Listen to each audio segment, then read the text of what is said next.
कथा सुरू करण्याआधी सर्वांना एक विनंती आहे की तुम्हाला जर ही कथा आवडली असेल तर कथेला लाईक, शेअर आणि चॅनलला सबस्क्राईब करायला विसरू नका. अनोळखी नातं भाग 8. सर्वेश, दिशा म्हणजेच तनू आहे. आर्यन एक्साइड होत म्हणाला. व्हॉट? सर्वेशच्या नजरेत आश्चर्य होतं. येस, तनू जिवंत आहे सर्वेश. तनू जिवंत आहे. आर्यन आनंदाने म्हणाला. तुला हे कोणी सांगितलं आर्यन? तुला काही क्ल्यू मिळाला का? सर्वेशने प्रश्न केला. त्याचा प्रश्न ऐकून आर्यनच्या चेहऱ्यावर सिरियस भाव आले. त्याबद्दल सांगतो तुला. माझ्यासोबत चल जरा. आर्यन सर्वेशला घेऊन बाहेर लॉनवर आला. तो अजूनही गप्पच होता. काही झालंय का आर्यन? तनू जर सापडली तर आपण तिला आणत का नाही आहोत? दिशाने आपल्याला ओळख का दिली नाही? ती आपल्याशी अनोळखी माणसासारखं का वागते? दिशा जर तनू आहे तर ॲक्सिडंटमध्ये गेली ती कोण होती? सर्वेशच्या मनात एक ना अनेक प्रश्न उपस्थित होत होते. या सगळ्यांची उत्तरं आपल्याला शोधायची आहेत सर्वेश. मी ऑलरेडी कामाला लागलोय. आपल्याला ॲक्सिडंट किंवा त्याच्या आधीपासून सुरुवात करावी लागेल. आपला कुठला तरी शत्रू आहे ज्याने हे सगळं घडून आणलं आहे. कोण आहे ते फक्त शोधायचं. दिशाचं काय? ती का ओळख दाखवत नाही? राहून राहून सर्वेशला प्रश्न पडत होता. कदाचित ॲक्सिडंटमध्ये तिची मेमरी लॉस झाली असेल. काही सांगता येत नाही. सगळं काही आपल्याला शोधावं लागेल. आर्यन शक्यता वर्तवत म्हणाला. ठीक आहे, तू म्हणतोय तसं तर शोधू आपण. हे सगळं खरं असेल तर खूपच सिरियस गोष्ट आहे ही. सर्वेश म्हणाला. होय, सिरियस तर आहे. आधी दिशाकडे पाहतो. ती आता रोज माझ्यासोबत असणार आहे. तिच्या वागण्या बोलण्यातून आपल्याला काहीतरी नक्कीच सापडेल. दुसरीकडे आपण आपला शोध सुरू ठेवू, कारण हे कुणीतरी मुद्दामून घडून आणलं आहे. आज मला एका अननोन नंबरवरून कॉल आला होता. नक्कीच आपल्या मागावर कुणीतरी आहे. माझ्या प्रत्येक हालचालीवर कुणाचं तरी लक्ष आहे. मला अलर्ट राहायला हवे. आर्यन म्हणाला. तू नंबर ट्रेस केलास का? कुणाचा होता काही समजलं का? सर्वेश, चोरीचा नंबर होता तो. ती व्यक्ती थोडी स्वतःचा नंबर वापरणार आहे. आर्यन म्हणाला. बरोबर आहे. आपल्याला फक्त त्या व्यक्तीचं बोलणं क्रॉस चेक करावं लागेल. सर्वेश म्हणाला. हो, ते आहेच. आर्यन म्हणाला. आर्यन, सर्वेश, दोघांनी नाश्त्याला या. मॉमची हाक आली. हो मॉम, आलोच. सर्वेशने आवाज दिला. तसं दोघे आत यायला निघाले. दिशा ऑफिसला जाण्यासाठी तयार होत होती. मिस्टर सोहोनी यांनी सांगितल्यामुळे ती आधी सोहोनी यांच्या ऑफिसला जाणार होती आणि तिथून मग देसाई इंडस्ट्रीमध्ये दर्शीलसोबत जायचं म्हणून तिला टेन्शन आलं होतं.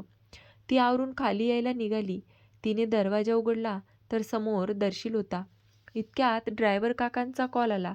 ड्रायव्हर काका, गाडी रेडी आहे का? तिने विचारलं. दिशा, आज गाडी मी चालवणार आहे. दर्शील तिच्या हातातून मोबाईल काढून घेत म्हणाला. त्याने कॉल कट केला. पण मला आपल्या ऑफिसमधून देसाई यांच्या ऑफिसला जायचंय. दिशा. हो, मला माहिती आहे. मी असणार आहे तुझ्यासोबत, दर्शील म्हणाला. मिस्टर दर्शील, मी जाऊ शकते. माझं काम मी करू शकते, ती जमेल तितक्या शांत स्वरात म्हणाली. आय नो, तू करू शकतेस, पण मला तुझ्यासोबत यायचं आहे. तुला माहिती आहे ना, काका आपलं लग्न ठरवतायत, पण मी या लग्नाला अजून होकार दिलेला नाही. मला सध्या लग्न करायचं नाही. यामागचं कारण कळेल? तो कारण म्हणजे शार्दूलला जाऊन अजून जास्त महिने झाले नाही आहेत. मला आधीच काही आठवत नाही. मला या सगळ्यांचा त्रास होतोय. आता ते आठवून तरी काय फायदा आहे? शार्दूल परत येणार आहे का? त्यापेक्षा तुझं फ्युचर तू एक्सेप्ट कर ना, दर्शील म्हणाला. नाही जमत मला. तू समजून का घेत नाही आहेस मला? थोडा वेळ हवा आहे मला. तुझं वागणं कळत नाही आहे दिशा. आपल्या देशात विडोसोबत लग्न करायला लगेचच कुणी तयार होत नाही. आणि मी इथे तयार आहे तर तू नखरे करतेस? हे तुझं दुसरं लग्न असलं तरी माझं पहिलंच लग्न आहे. तरी मी करतोय आणि तू मला कुणाचेही उपकार नको आहेत. दर्शील, हवे तर मी डॅडना तसं सांगते. उपकाराची भाषा कुठे केली मी? मी फक्त तुला सांगतोय, आय नो आपण एकमेकांना ओळखत नाही. पण जोपर्यंत भेटत नाही, फिरत नाही, बोलत नाही, तोपर्यंत आपण एकमेकांना ओळखू शकणार नाही. मला थोडा वेळ दे दर्शील. फक्त महिना हा. त्यानंतर मात्र तू हो म्हण, नाहीतर नाही म्हण. आपलं लग्न होणार म्हणजे होणार. मी तुझे नखरे सहन करणार नाही. तो तिला बजावत म्हणाला आणि रागात तिथून निघून गेला. ती अस्वस्थ होत रूममध्ये निघून गेली. तिचा सर्व मूड खराब झाला होता. आयुष्य नको वाटत होतं. काहीतरी हरवल्यासारखं वाटत होतं. चालणार नाही दिशा. तुला स्वतःसाठी स्टँड घेता आला पाहिजे. अजून तुझ्या हातात महिना आहे. यात नक्की तू काहीतरी करू शकशील. हातपाय गाळून बसू नकोस. ती स्वतःला चिअर्स करत म्हणाली. तिने स्वतःला स्टेबल केलं आणि ती ऑफिसला जायला निघाली. आर्यन ऑफिसला आला तरी दिशा आली नव्हती. सिमी, आज मीटिंग होती, त्याचं काय झालं? तुम्ही दिशा यांच्याशी बोलून घेतलंस का? येस सर, घेतलं मी. त्यांचा सकाळी मला कॉल येऊन गेला. त्या 12 वाजेपर्यंत ऑफिसला पोहोचत आहेत. त्यांच्या ऑफिसमध्ये काहीतरी काम निघालं म्हणत होते त्या. त्यामुळे मीटिंग 1 वाजता ठेवूया असं म्हणाल्या. हरकत नाही, सगळी तयारी झाल्यावर मला इन्फॉर्म कर. मला सांग, साईडवरून कॉल आला होता का? आज मटेरियल पडणार होतं, ते पडलं का चेक कर. व्यवस्थित चेक करून घेतलंय का तेही बघ. ओके सर, मी कॉल करून तशा अपडेट्स घेते आणि तुम्हाला सांगते. सिमीने त्याचा निरोप घेतला आणि ती निघून गेली. आर्यनच्या मनात मात्र दिशाचे विचार घोळत होते. नकळत त्याच्या नजरेसमोर जुने प्रसंग तरळले. त्याची आणि तनूची भेट, तिचा दंडरट स्वभाव, तिचं भारतीय नारीवरचं प्रवचन. अगदी इनोसंट होती ती. पण दिशाला पाहिल्यापासून तोही थोडा कन्फ्यूज होता. कारण दिशा नेहमीच त्याला सिरियस भासत होती. तिच्या मनात कसलं तरी दुःख होतं, जे तिच्या चेहऱ्यावर दिसायचं. त्याला तिच्या जवळ गेल्याशिवाय समजणार नव्हतं. त्यासाठी त्यांच्यात सहवास आणि संवाद होणं गरजेचं होतं. तो विचारात असताना त्याचा मोबाईल वाजला. सर्वेशचा कॉल आला होता. हॅलो सर्वेश, बोल. आर्यन, दिशाचा ॲक्सिडंट झालाय. तिला हॉस्पिटलला ॲडमिट केलंय. फार काही लागलं नाहीये. थोडं खरचटलंय. ओके, मी लगेचच निघतो, आर्यन म्हणाला. आर्यन, वेट. तू आता तिथे जाऊ नकोस. मी आपला माणूस पाठवला आहे. तू असा डायरेक्ट गेलास तर संशय येईल. आर्यन, आता कुठलीही गडबड करू नकोस. आर्यन देसाई आहेस तू. तू कसा होतास हे अख्ख्या बिझनेस वर्ल्डला माहिती आहे. तुझा दबदबा परत आणायची वेळ आली. आर्यन, एवढ्या लगेच सॉफ्ट बनू नकोस प्लीज. सर्वेश, अरे. आर्यन, शांतपणे काम घे. मला वाटतं हा ॲक्सिडंट मुद्दामून घडून आणला आहे. तिला काही किरकोळ जखमा झाल्यात. असा आताईपणे वागू नकोस तू. ठीक आहे, तू म्हणतोयस तर मी विश्वास ठेवतो. पण मला तिला पाहायचंय. त्याची व्यवस्था करू आपण काहीतरी. तू सध्या शांत राहा, सर्वेश म्हणाला. सर्वेश आर्यनला समजावत म्हणाला. आर्यनसोबत बोलून त्याने कॉल कट केला. आर्यन, जोश नाही, होशमध्ये राहा. तू आर्यन देसाई आहेस हे विसरू नकोस. तुला कुणीही आपल्या इशाऱ्यावर नाचू शकत नाही हे त्यांना दाखवून दे, तो स्वतःला समजावत म्हणाला. आता प्रश्न हा होता की खरंच दिशाचा ॲक्सिडंट झाला होता का, की त्यामागे दुसरं कारण होतं? अनोळखी नातं भाग 9. दिशाला किरकोळ जखम झाली होती. तिने ड्रेसिंग करून घेतलं. मेडिसिन घेऊन हॉस्पिटलमधून बाहेर पडली. मिस्टर सोहोनी यांनी तिला घरी येण्याबद्दल सुचवलं. तसा तिने नकार दिला. त्या घरात आता तिला सेफ वाटत नव्हतं. तिने तडक ऑफिस गाठलं. May I come in sir? सिमीने डोअर नॉक करत विचारलं. Yes Simi. Sir, Disha ma'am ऑफिसला आल्यात, पण त्यांना बरं नाहीये. मी त्यांना घरी जाण्याबद्दल सुचवलं, पण त्या नाही म्हणतायत. ओके, मी बघतो, आर्यन म्हणाला. त्याने त्याच्या चेहऱ्यावरील एक्साइटमेंट लपवली. सिमी गेली तसं तो दिशाला भेटायला तिच्या केबिनमध्ये निघून आला. May I come in miss Disha? Yes come in mister Desai, ती स्वतःला सावरत म्हणाली. तिला खूप त्रास होत होता. सिमी म्हणाली, तुमची तब्येत ठीक नाही? ॲक्सिडंट झाला का तुमचा? हो, ॲक्च्युली आमच्या गाडीला धडक देण्यात आली. पण आता मी ठीक आहे मिस्टर देसाई, आपण साईटवर जाणार होतो ना? ती उठत म्हणाली. उठताना तिचा तोल गेला. आर्यनने तिला पुढे होऊन धरलं. तुम्हाला त्रास होतोय मिस दिशा, तुम्ही घरी जाऊन आराम केला पाहिजे, तो काळजीने म्हणाला. नाही नको, मी ठीक आहे, ती वेदना लपवत म्हणाली. ती लंगडत ती सोफ्याकडे यायला निघाली. तिला होणारा त्रास पाहून आर्यनच्या हृदयातून कळ येत होती. त्याने पुढे होऊन अलगद तिला दोन्ही हातावर उचललं. ती आश्चर्याने त्याच्याकडे पाहू लागली. त्याने तिला सोफ्यावर ठेवलं. तुम्हाला घरी जायचं नसेल तर इथे आराम करा, पण आराम करा मिस दिशा, स्वतःला त्रास करून घेऊ नका, तो तिला समजावत म्हणाला. ती काही न बोलता त्याच्याकडे पाहत होती. हा स्पर्श, ही काळजी तिला ओळखीची वाटत होती. तुम्ही जवळ आलात की मनाला इतकी शांतता मिळते मिस्टर देसाई, तुमचा स्पर्श ओळखीचा वाटतो. आपल्यात तर काहीच नातं नाहीये, मग असं का होतंय सांगा ना? तिचं मन काकुळतीने म्हणालं. तनू, ओळख ना तुझ्या आर्यनला, तुझ्या नजरेत मला ओळखीचे भाव दिसतात, पण अचानक त्यात कोरडेपणा येतो. या क्षणी मला तुझ्यासोबत राहायचे तनू, तुझी काळजी घ्यायची, तुला छातीशी कवटाळायचंय. माझ्यातील डेव्हिलला तू मारलंस आणि मला माणूस बनवलंस आणि तूच माझ्यापासून दूर झालीस. हे सगळं सहन होत नाही. त्याच्या चेहऱ्यावर त्रास दिसत होता. दोघे एकमेकांच्या नजरेत हरवले असताना केबिनचा दरवाजा उघडण्याचा आवाज आला. आर्यन तिच्यापासून दूर झाला. Hey baby, are you okay? Uncle म्हणाले, तुझा ॲक्सिडंट झालाय, तू घरी यायचं सोडून इथे का आलीस? मी तुला घरी न्यायला आलोय, दर्शील बोलत सुटला. त्याचं ते बोलणं ऐकून आर्यनच्या डोळ्यात अंगार फुलला.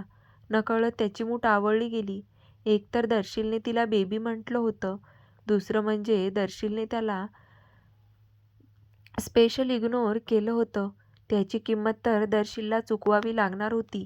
Miss Disha, take a rest, काही वाटलं तर सिम्मीला सांगा, आर्यन भारदस्त आवाजात म्हणाला. त्याचा आवाज ऐकून दर्शील मागे वळला. आर्यनला पाहून त्याची भुवई उंचावली. Who are you? दर्शीलने कपाळावर अटी पाडत विचारलं.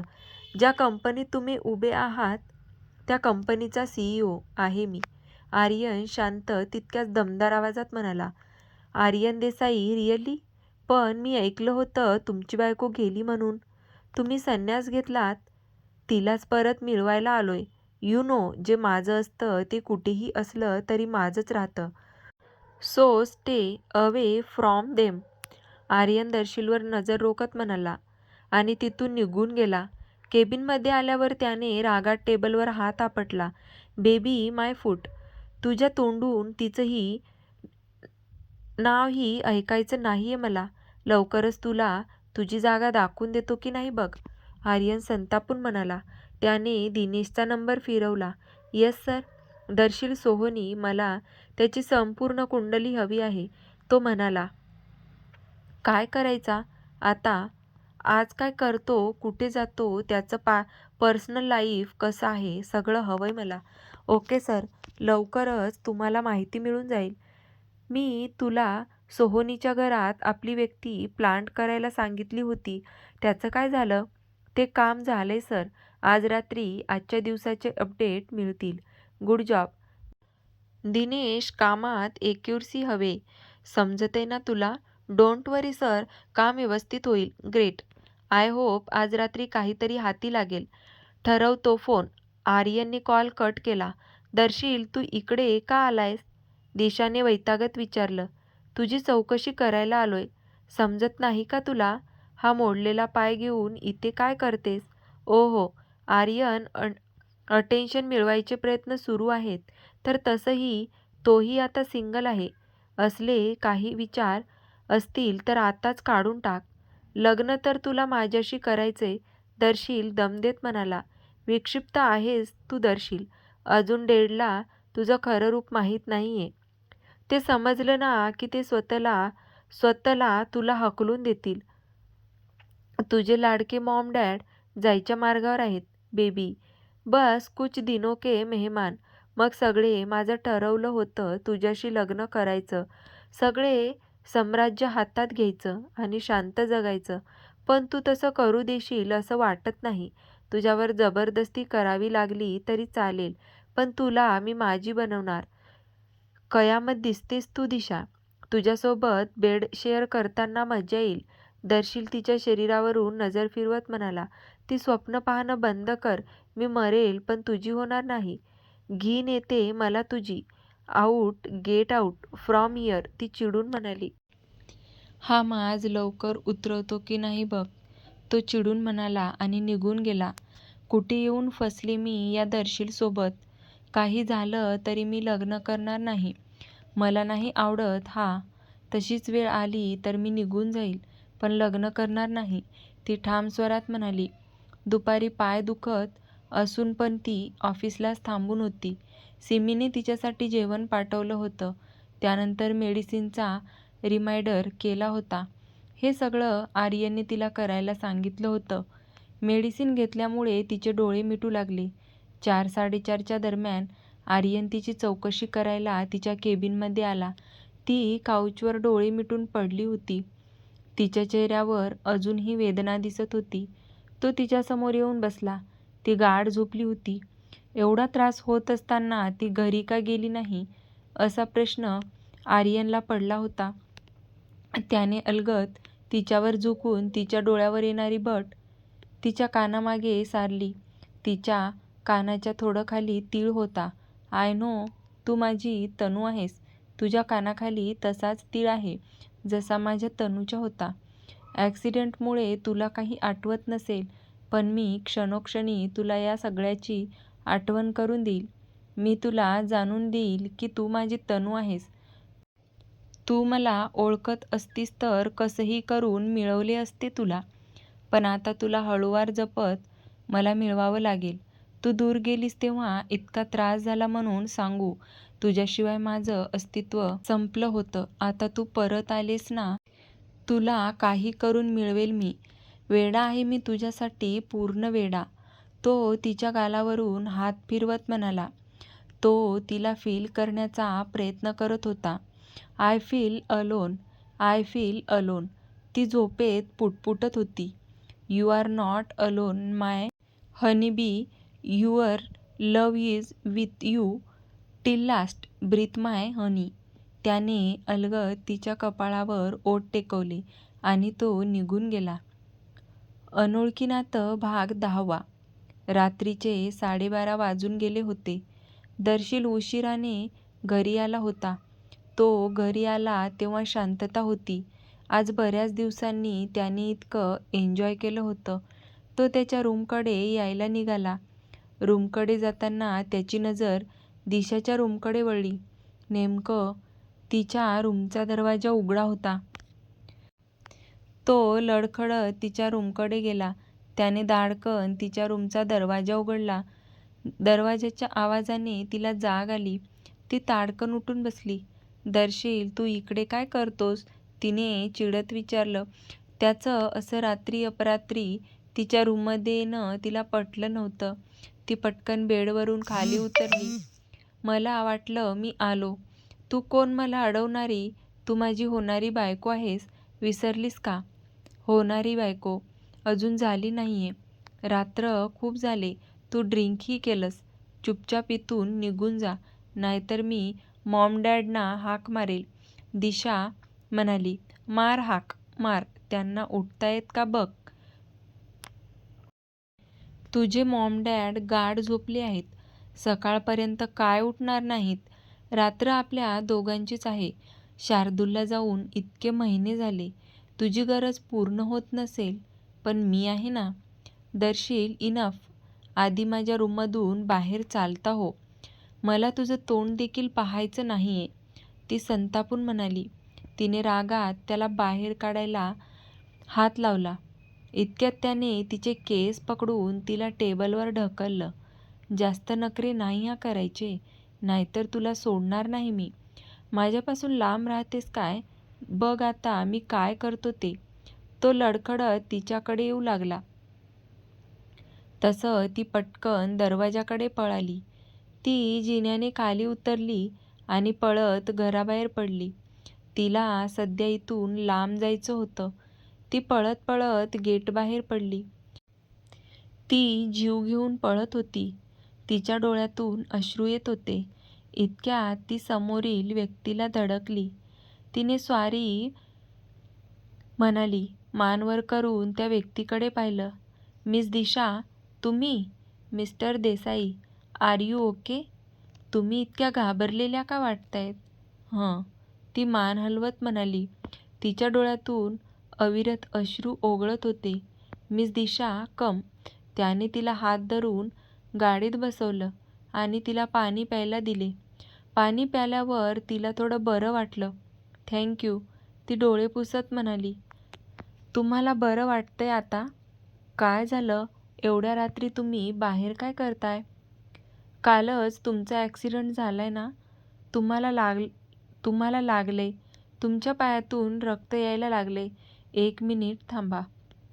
तो फर्स्ट एड बॉक्स आणायला डिकीकडे जायला निघाला. तसं तिने त्याचा हात धरला.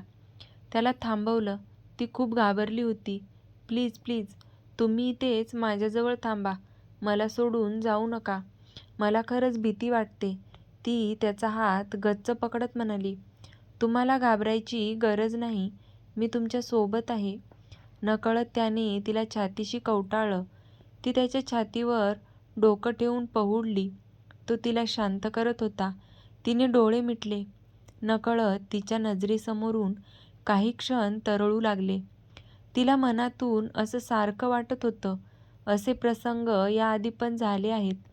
बरं वाटतंय आता? तो हं. ती पटकन त्याच्या मिठीतून दूर झाली. तुमची हरकत नसेल तर काय झालं होतं मला सांगाल का? काल तुमचा ॲक्सिडेंट झाल्यावर देखील तुम्ही घरी गेला नाहीत. तुम्ही ऑफिसमध्येच आराम केलात. रात्री पण उशिरा घरी गेलात. जेव्हापासून दर्शील आलाय तेव्हापासून मला त्या घरात जराही सिक्युअर वाटत नाही. हल्ली त्याच्यासोबत लग्न लावायला निघालेत. पण मला नाही करायचं त्याच्याशी लग्न. त्या घरात बिलकुल सेफ वाटत नाही मला. मग बाहेर पडा त्या घरातून. नाही पडू शकत. शार्दूलनंतर मॉम डॅड एकटे पडलेत. त्यांना एकटं सोडून मी कसं बाहेर पडू? मला तर शंका आहे की दर्शील त्यांना काही करणार तर नाही ना? ती घाबरत म्हणाली. तुमच्या मिस्टरांनी तुम्हाला दर्शीलविषयी आधी कधी सांगितलं नव्हतं का? तो अंदाज घेत म्हणाला. मला माझे मिस्टरच आठवत नाहीत तर दर्शील कसा आठवणार? ती पटकन बोलून गेली. म्हणजे त्याने सावधपणे विचारलं. म्हणजे मला ॲक्सिडेंटनंतर जुनं काहीच आठवत नाही. ॲक्सिडेंटमध्ये शार्दूल गेल्यावर मॉम डॅड मला शोधत होते. डॅडच्या ओळखीच्या माणसांनी मला डॅडकडे सोडलं. मला खरंच काही आठवत नाही. ती रडत रडत म्हणाली. It's okay. तुम्हाला हळूहळू नक्की आठवेल. तुम्ही आता घाबरू नका. काळजी करू नका. मी तुमच्या घरात तुमच्या आणि सोहोनी यांच्या मदतीसाठी एक लेडीज पाठवतो. फक्त तुम्ही हे घरात सांगू नका. जेव्हा जेव्हा तुम्हाला काही प्रॉब्लेम येईल ती तुमच्यासोबत असेल. हवे तर तुम्ही तिला तुमची मैत्रीण म्हणून न्या. तुमच्या रूममध्ये राहू द्या. म्हणजे तुम्ही एकट्या आहात पाहून दर्शील येणार नाही. तो पण मिस दिशा, तुम्ही आता स्वतःची काळजी घेतली पाहिजे. त्या दर्शीलपासून स्वतःला वाचवलं पाहिजे. तुम्ही असं घाबरून किती दिवस राहाल? हं. ती थोडी स्टेबल झाली होती. तुम्ही आता कुठे जाणार आहात? तुमच्यासाठी एखाद्या चांगल्या हॉटेलमध्ये रूम बुक करतो मी. सकाळी सिमी तुम्हाला कपडे आणून देईल. आता घरी गेलात तर परत मनात भीती वाटेल. कुणी विचारलं तर सांगा सिमीला मदत हवी होती म्हणून गेले होते. बाकीचं मी पाहून घेतो. तुम्ही माझ्यासाठी इतके का करताय मिस्टर देसाई? तिने मनातील प्रश्न विचारला. का ते महत्त्वाचं नाही, बरोबर ना आता? पण पणबीन नको. तुम्ही शांत बसून राहा. मी फर्स्ट एड आणतो. तुमच्या पायातून रक्त येतंय. तोपर्यंत ड्रायव्हर दुसरी गाडी घेऊन येतोय. माझी गाडी बंद पडली म्हणून मी इथे थांबून होतो. तो तिच्या मनातील शंका दूर करत म्हणाला. त्याने डिकीतून फर्स्ट एड आणला. त्याने तिचा पाय अलगद हातात घेतला आणि ओघळणारं रक्त पुसू लागला. ती एकटक त्याला न्याहाळत होती. दर्शील जवळ जरी आला तरी तिला त्रास होत होता आणि आर्यन तिला स्पर्श करत असून पण तिला त्याच्याबद्दल काही वेगळं फील होत नव्हतं ना इन्सिक्युअर वाटत होतं. तिने त्याच्याबद्दल माहिती काढली तेव्हा तिला समजले होते की आर्यन खूप रूढ आणि हार्टलेस माणूस होता, पण ती त्याचं हळवं रूप अनुभवत होती. त्याने तिच्या पायाचं ड्रेसिंग करून मलम लावलं. तसं तिला बरं वाटलं. ती आता बऱ्यापैकी स्टेबल झाली होती. इतक्यात आर्यनचा ड्रायव्हर गाडी घेऊन आला. आर्यनने त्याच्याकडे बंद गाडीची चावी दिली. त्याने दिशाचा हात धरून तिला उठवायला मदत केली. तिने चालायला पुढे पाऊल टाकलं तसं तिच्या पायातून भयंकर कळ आली. तिच्या चेहऱ्यावर वेदना पसरली. Are you okay? त्याने काळजीने तिच्याकडे पाहिलं. येस, ती कसंबसं म्हणाली. ती त्याच्यासोबत लंगडत चालू लागली. आर्यनने कसलाही विचार न करता तिला दोन्ही हातावर उचलून घेतलं. ती आश्चर्याने त्याच्याकडे पाहू लागली. त्याची नजर समोर स्थिरावली. तो मनातील भावना लपवण्याचा प्रयत्न करत होता. असं वाटत होतं तिला घरी घेऊन जावं. दिशा म्हणजे तनू आहे हे त्याच्या मनात फिक्स होतं. ती अजूनही त्याच्याकडे टक लावून पाहत होती. त्याने तिच्या नजरेला नजर देणं टाळलं. त्याने तिला अलगद खाली उतरवलं. गाडीचा दरवाजा उघडून तिला आत बसायला मदत केली आणि तो ड्रायव्हिंग सीटवर येऊन बसला. त्याने गाडी स्टार्ट केली